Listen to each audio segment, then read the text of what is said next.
How to deposit check of Bank of America online. Hello everyone, welcome to the channel and let's get right into this quick and easy tutorial.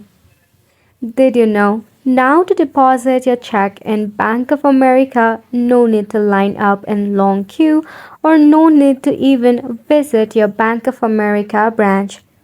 Because the feature is right there in your hand, yes, in the Bank of America application.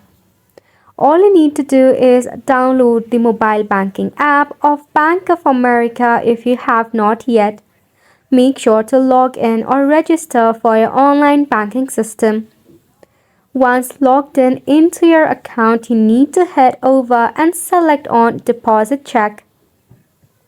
Now, there you will see the option to click the photograph of both the front and the back of your check.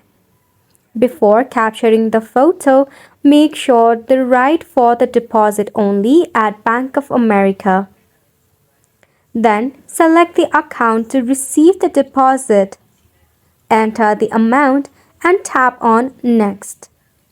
After confirming the details, you can tap on the Submit button. Isn't it simple? Just capture the front and the back, then just tap on Submit. With a simple click, you'll be able to deposit your check in your Bank of America. That wraps up the tutorial as well. Thank you so much for tuning in. We'll see you very soon.